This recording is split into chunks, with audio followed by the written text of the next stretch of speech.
escucha mis programas por la radio y ve los comentarios por la televisión. Y él es una persona sincera. Digo sincera por la pregunta que hizo. Dice, pastor, mi problema es mi carácter. Yo no quiero ser como soy.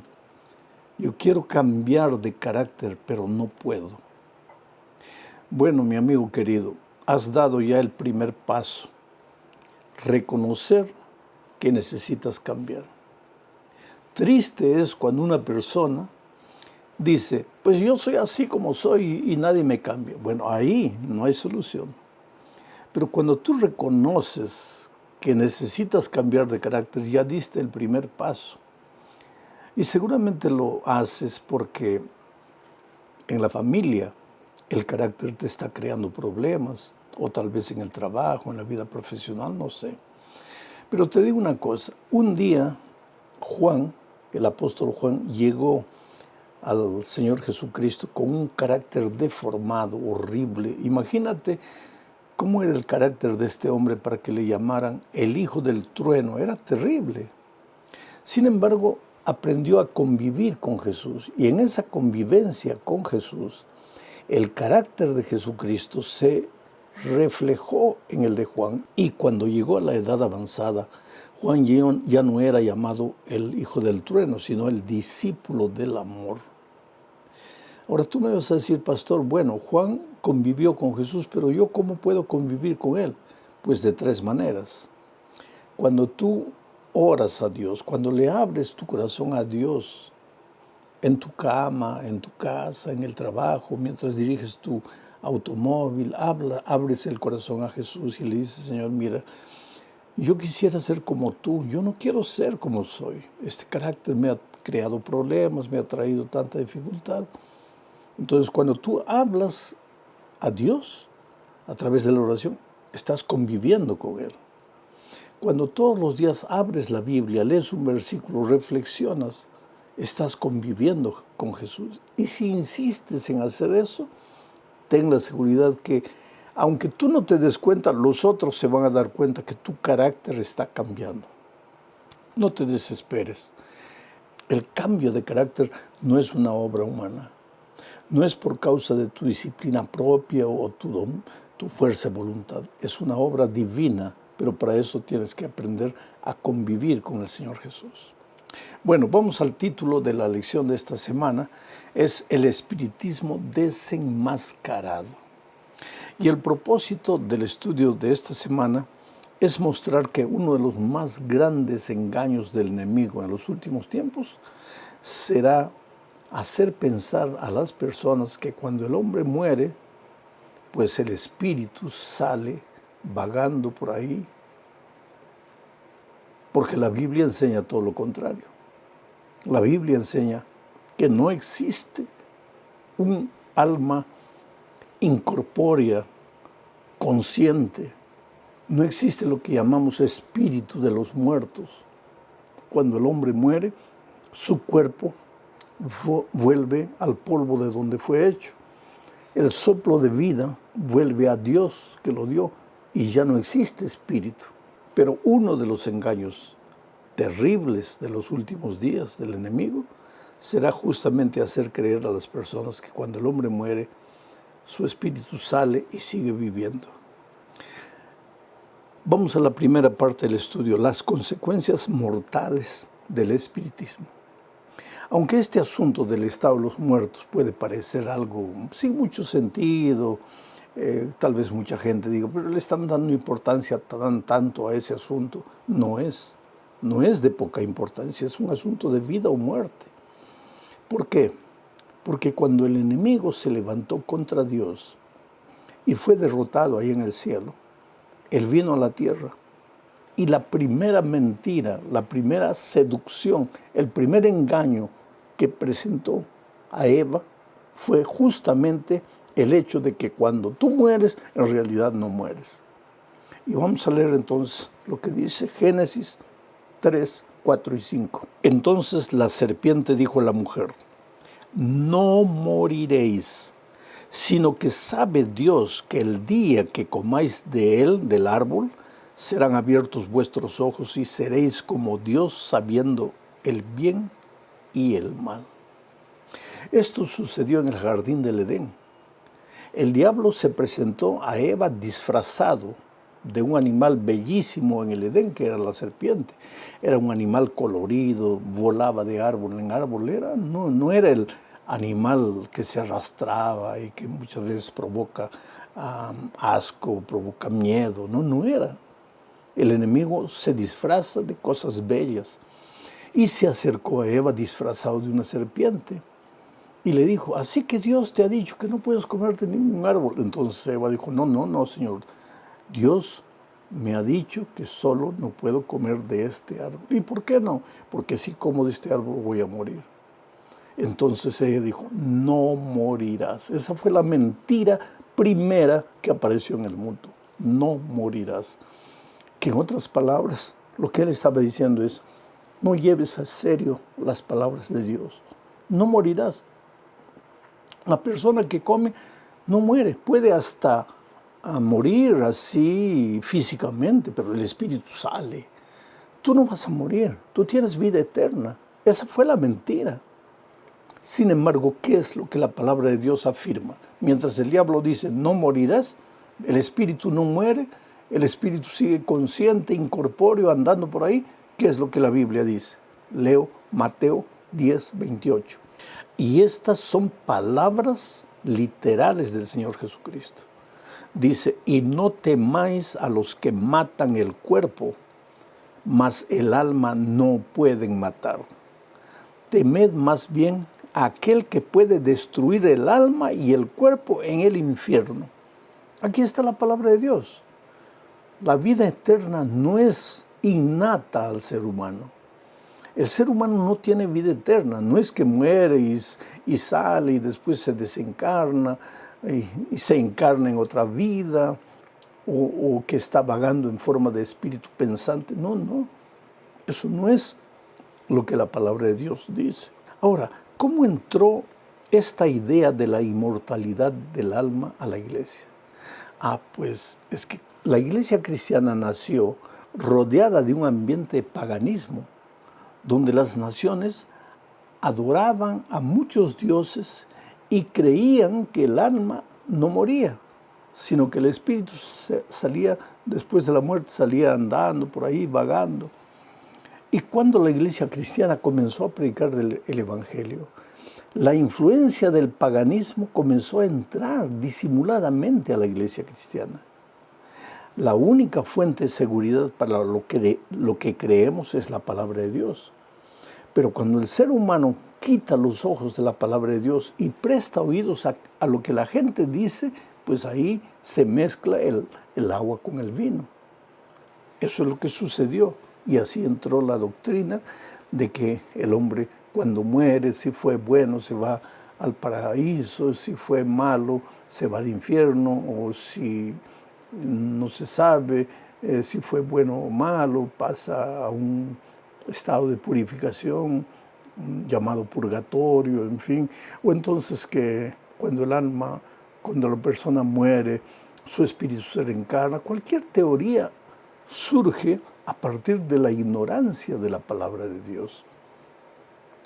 Pero la Biblia es categórica. Mira lo que Dios decía a través de Moisés a su pueblo en el Antiguo Testamento. Deuteronomio 18, 9 al 11. Dice, cuando entres a la tierra que Jehová tu Dios te da, le está diciendo eso a Israel, refiriéndose a Canaán. Cuando entres a la tierra que Jehová tu Dios te da, no aprenderás a hacer según las abominaciones de aquellas naciones.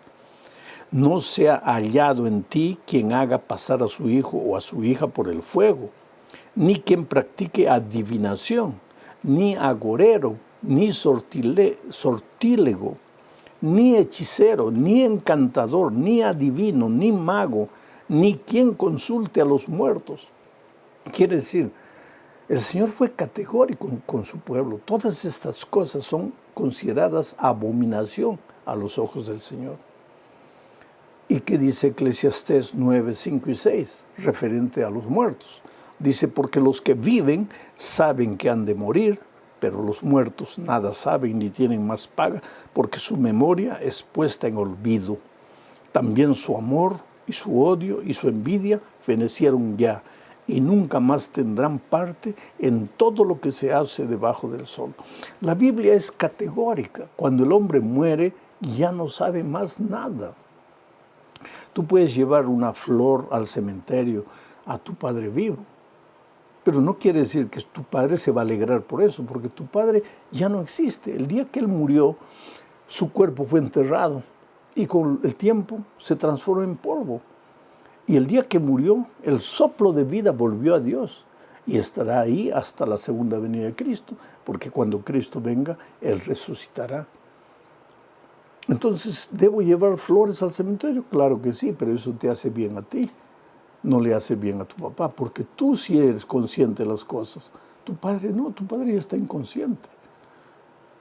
Vamos a la segunda parte del estudio bajo el subtítulo de la muerte en el Antiguo Testamento.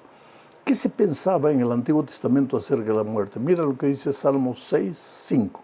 Porque en la muerte no hay memoria de ti. En el Seol, o sea, en el sepulcro, ¿quién te alabará? El salmista David es contundente. En la muerte ya no hay memoria de nada. Ya no te recuerdas, ya no sientes, ya no piensas. Acabó. La muerte es el punto final. ¿Y qué dice Job 14, 10 al 12? Leo. Mas el hombre morirá y será cortado. Perecerá el hombre. ¿Y dónde estará él? Como las aguas se van del mar y el río se agota y se seca, así el hombre yace y no vuelve a levantarse. Hasta que no haya cielo, no despertarán, ni se levantarán de su sueño. Aquí, en este texto y en muchos otros, la Biblia llama a la muerte de sueño. Cuando tú mueres, de acuerdo con la palabra de Dios, tú duermes. ¿Hasta cuándo? Hasta que Cristo venga en las nubes de los cielos. Entonces sí, si has muerto en Cristo, resucitarás para ir con el Señor Jesús para siempre. La inmortalidad solo le pertenece a Dios. Él nos la puede dar y nos la dará por ocasión de su segunda venida. Pero hasta ahí todos moriremos y cuando morimos pasamos a la inconsciencia completa. Ya no existe espíritus de muertos andando en el aire. Tercera parte del estudio, la muerte en el Nuevo Testamento. ¿Qué es lo que el Nuevo Testamento habla de la muerte? Mira lo que dice Juan 11, 11 al 14. Este es un incidente de la resurrección de Lázaro. Leo. Te voy a hablar un poco del contexto. Lázaro había muerto, las hermanas de Lázaro mandaron a avisar a Jesús que su amigo Lázaro había muerto.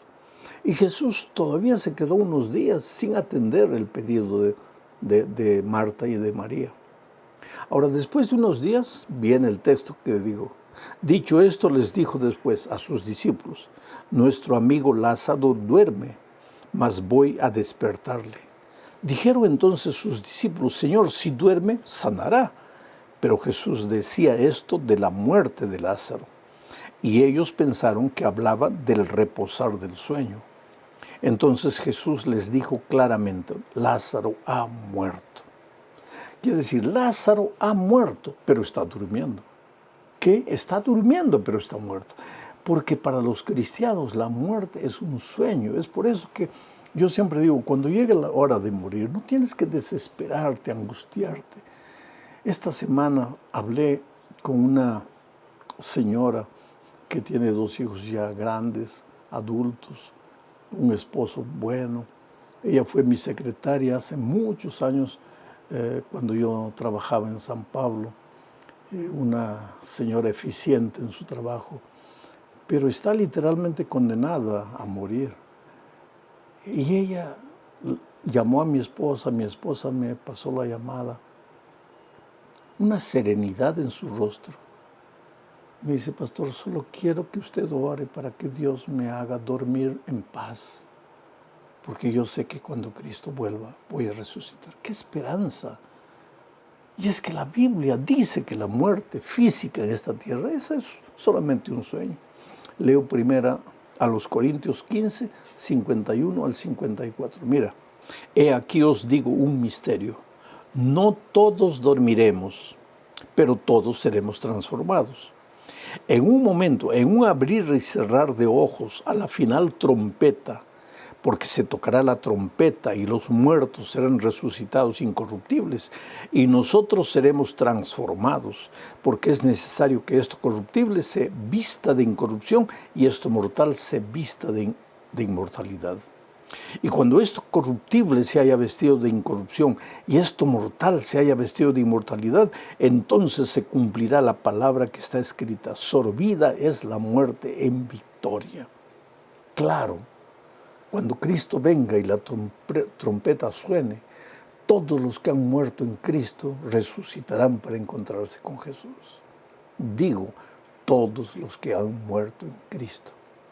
Ahora, si tú no has aceptado a Jesús, si tú no has vivido una vida de comunión con Cristo, entonces sí, la muerte pues es el fin de todo para ti. Y de acuerdo con Apocalipsis, tú resucitarás, pero resucitarás para volver a morir. No queremos eso para nosotros. Por eso es que Jesús tiene que ser el centro de nuestra experiencia. Leo más. Primera a los Tesalonicenses 4, 15 al 17. Estamos viendo lo que el Nuevo Testamento habla de la muerte. Dice: por lo cual os decimos que esto en palabra del Señor, que nosotros que vivimos, que habremos quedado hasta la venida del Señor, no precederemos a los que durmieron. Porque el Señor mismo, con voz de mando, con voz de arcángel y con trompeta de Dios, descenderá del cielo y los muertos en Cristo resucitarán primero. Luego nosotros, los que vivimos, los que hayamos quedado, seremos arrebatados juntamente con ellos. ¿Qué ellos? Los muertos resucitados en las nubes para recibir al Señor en el aire y así estaremos siempre con el Señor. ¡Qué promesa maravillosa! Vamos a la cuarta parte, el espiritismo en los últimos días, la primera parte. Vamos a leer Apocalipsis 16, 13 y 14. ¿Qué dice? Y vi salir de la boca del dragón y de la boca de la bestia y de la boca del falso profeta 3 espíritus inmundos a manera de ranas, pues son espíritus de demonios que hacen señales y van a los reyes de la tierra en todo el mundo para reunirlos a la batalla de aquel gran día del Dios Todopoderoso. Te explico un poco. Tenemos un gran conflicto. No vemos con nuestros ojos, pero el conflicto está ahí. De un lado, Jesucristo llamando a sus hijos. De otro lado, el enemigo de Jesús llamando también a los seres humanos para Él. Estos, los hijos de Dios, reciben la señal de Jesucristo el sábado. Y estos reciben la señal que no es del Señor Jesucristo. Uno de los instrumentos que el enemigo usa para arrastrar a su gente aquí es el espiritismo. Hacer creer a las personas que cuando el hombre muere, no muere, sino que su espíritu consciente sale andando por ahí. Y la Biblia dice que en los últimos días el espiritismo hará milagros, cosas asombrosas, cosas que nunca has visto ni has imaginado ver. Hará caer fuego del cielo, hará milagros, curaciones milagrosas, aparecerá en forma de un espíritu de muerto. El otro día un joven me dijo: pastor, yo no pensaba que los muertos, los espíritus de los muertos vivían, pero el otro día murió mi papá y él dejó mucho dinero escondido y no sabíamos dónde estaba ese dinero. Así que yo fui a una reunión espiritista y ahí invocaron el espíritu de mi padre y mi padre apareció. Yo no lo vi, pero escuché su voz, era su voz. Y le pregunté: papá, ¿dónde está el dinero? Y mi padre me dijo exactamente el lugar donde estaba el dinero. Y fuimos allá, el dinero estaba allí. Ahora yo creo en el espíritu de los muertos. Oh, querido, te digo una cosa, que tú has hablado con un espíritu es verdad, pero un espíritu de los muertos, no, con el espíritu de tu papá, no, porque cuando tu padre murió, su cuerpo fue al polvo y el soplo de vida a Dios. Entonces, ¿con quién hablaste? Con espíritus demoníacos. ¿Tú crees que esa tercera parte de ángeles que fue expulsa del cielo junto con Lucifer, ¿a qué se dedica hoy? Justamente a engañar, a disfrazarse, a seducir. Y mucha gente se está viniendo para aquí. Pero los hijos de Dios tienen la palabra de Dios en sus manos y siguen únicamente lo que la palabra de Dios enseña. Y llegamos al fin de este estudio hablando pues del espiritismo en los últimos días, una vez más. Tito 2:13 dice: aguardando la esperanza bienaventurada y la manifestación gloriosa de nuestro gran Dios y Salvador Jesucristo. La esperanza de la segunda venida de Cristo. Una de las cosas que el espiritismo destruye es la esperanza de la segunda venida de Cristo. Porque si el alma no muere, si el espíritu sale vagando inconsciente o puede reencarnarse y reencarnarse una y otra vez, entonces ¿para qué necesitas que Cristo vuelva? Pero para nosotros la esperanza de la vida eterna radica en el Señor Jesucristo, que nos dará vida eterna cuando vuelva por segunda vez. Por eso Tito dice que debemos aguardar la esperanza de la segunda venida de Cristo. No te dejes engañar, no te dejes seducir. Cree en la palabra de Dios. Te vas a dar cuenta que el mensaje del espiritismo está en las músicas, está en las películas, está en los libros. Our hearts fly made in the cosmic glow. Together we'll go. Cause we're chasing in this endless space. Galaxies embracing our secret place.